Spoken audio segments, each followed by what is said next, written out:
For the past month I've been waking up at 4 AM, and in this video I'm going to be telling you why I did that, how it went, and what I learned. If you're new here, my name's Jack. I'm a product designer and video creator who's remote working while travelling. For the month of August I was living in Toronto, which is 5 hours behind the UK, but I'm still working for a company based in London, meaning that a lot of my colleagues are still working 5 hours ahead of me. So when it came to me travelling out to North America, my company did offer to change my hours, which I initially decided to reject because I wanted to do this challenge and start my workday at 4 AM. That does actually mean I was lying at the start of this video. I wasn't waking up at 4 AM. I was actually waking up a bit earlier, around 3:40, 3:45, to then start work at 4 AM. The main reason I wanted to try these early starts was because if I started work at 4 AM, it would mean I'd finish at midday and I'd have the entire afternoon to explore these new locations. So what were my expectations going into this? Well, first, I definitely didn't think it was going to be easy, but I knew it would be possible because I do know a lot of people who don't work in traditional 9-to-5 industries.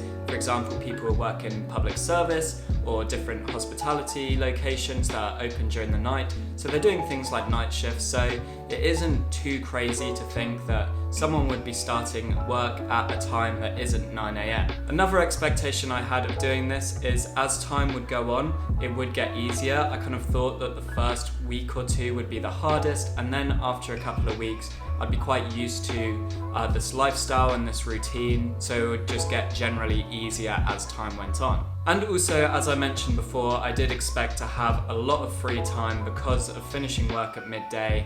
I'd have the whole afternoon and early evening to go and do fun stuff that isn't work. So let's talk about how this actually went. So starting from the first week, going into this, as I mentioned, I definitely thought this was going to be the hardest week of them all. So it is day one of waking up at 4 AM.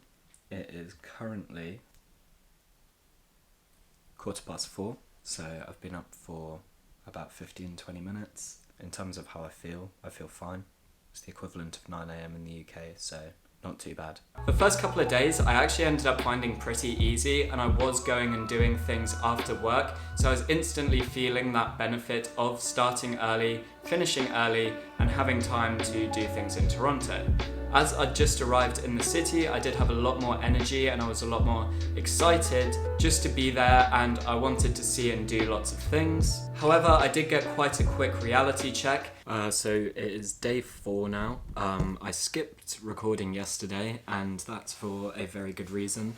The reason is that yesterday was probably the first day that I actually really struggled with the early start. Tuesday night, I went out and met up with someone and explored downtown Toronto. I didn't get back home until about midnight, meaning to get up at 4, I only had about 3 hours sleep. Maybe a little more. Also that morning I had a 4 AM call. Having to be on a call, having to be active with only 3 hours sleep definitely wasn't ideal. So I didn't feel like recording yesterday. Now obviously it's recommended that you get kind of 7 to 8 hours sleep, so 3 hours was far from ideal, meaning that going into day 3 I was absolutely shattered and it was not a fun day at all.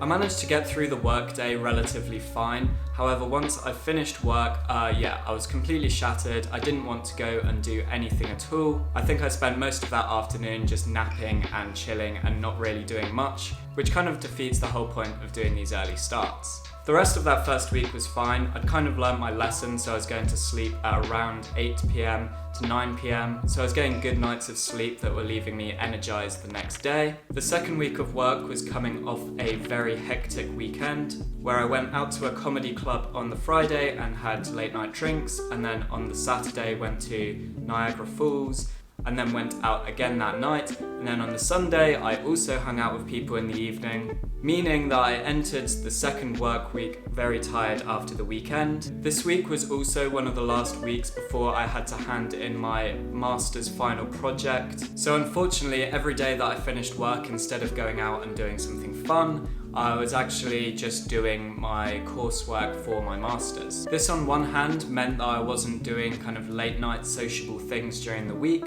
so I was a bit more energized at work during the day. However, on the other hand, it was quite mentally draining with the combination of early starts and then the whole afternoon spent studying. The first half of week 3 was very similar to week 2 until I handed in my coursework on the Wednesday. Then, as you can imagine, being very excited about handing that in, I did have a few celebrations. On the Wednesday night, I went out for food and drinks with some friends, which was very nice. However, if I'm being completely honest, in the back of my mind the whole time I was thinking about the fact that I had to get up early the next day. Then the following night I met up with friends again, and having had the experience of the night before, spending the whole time with that thought in the back of my mind, that night I actually did leave quite early, around 9 p.m, which does seem like a good thing. However, by the time I'd got home, I got ready for bed and gone to sleep, I still think I only got about 5 hours sleep that night, which really isn't enough. So at that point, I was kind of learning that even if you were leaving evening plans relatively early, you still weren't going to get a decent night's sleep just because of how early I was getting up. And then week 4, I actually remember the Sunday before this week very well, that I'd been out the Saturday night, and then I had a lie-in, so I didn't wake up until about 1 p.m, which after a night out I think is pretty normal. But I remember waking up and having the realization that in about 7 hours I'd have to go to sleep again if I wanted to get a good full night's sleep, which, being awake for only 7 hours in a day, is, completely ridiculous. Following that experience, and then also the fact that it was my last week in Toronto at that point, I decided to take that week much slower. I didn't do anything in the evenings, I was still doing things in the afternoon, which is something I probably should have done throughout the entire month, but we live and we learn. But because of taking things slower, it meant that every night I was kind of getting 7 to 8 hours sleep. So during the day, I was a lot happier, a lot more energized, and felt basically the same as I would if I was on a normal schedule. But as I said, I was doing much more in the afternoon now because of having more energy. I think one great example of that is the day in the life in Toronto video that I made. That was during the 4th week of waking up at this time, and as you can see if you go and watch that video, I did my full day of work and then I did a lot after work, and that very much lived up to my expectations that I had going into this routine. So overall, I do feel like I finished the month off on a high with the most balanced week of waking up early, having energy and doing things. So how did I feel after doing this for a month? If I'm completely honest, despite the fact that the easiest week of the 4 was the final week, I felt pretty drained and down about the whole thing. When I try something or think that I can do something, I'm not usually someone who likes to admit that I was wrong when I find out that I can't do it. This often can be quite a big motivating factor for me to really push myself to try and do something when it's challenging. But on the opposite side, it does make me feel pretty down when I find out that I just can't do it. So yes, I did achieve a whole month of early starts, but at the same time, it definitely didn't live up to my expectations. So what did I learn from doing this? First, I learned that yes, you can wake up at 4 a.m. every day, and in fact, I believe that you can pick any time to wake up, and if you stick to it long enough and make it your routine, you can do it. The second thing that I learned is for it to be easy, you have to have 7 to 8 hours of sleep every night. You can't do that one night and then have a short sleep the next night and then go back to the 7 to 8 hours.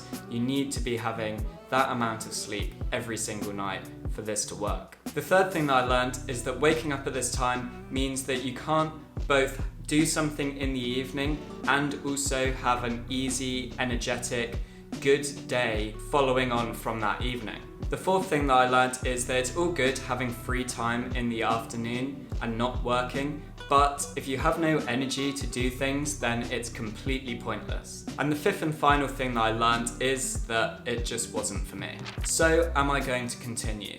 Well, you probably guessed it at this point, but no, unfortunately not. Starting work at 4 a.m. just really didn't fit my lifestyle and match with the other things that I wanted to do. As I'm traveling fairly frequently at this point, probably moving locations about once a month, when I'm arriving at these locations, I'm wanting to do as much as possible and meet as many people as possible everywhere I go.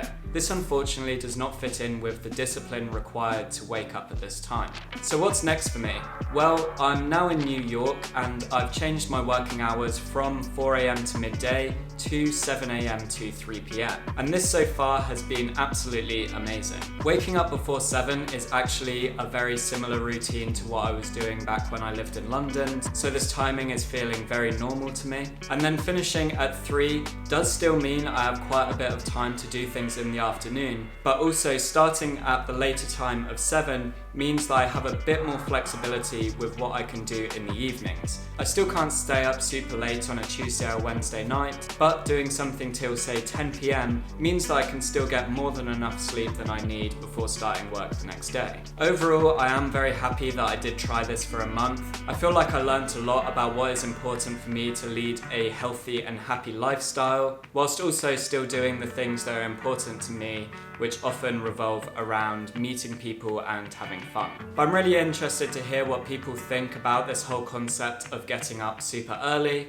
Do you think it's something you could do? Do you think you'd find it easier than I did, or do you think you'd find it way harder? Let me know in the comments. Click like on this video if you found it interesting and subscribe to see more videos from me. Follow me on social media at jackjenkinsyt, and I'll see you in the next one.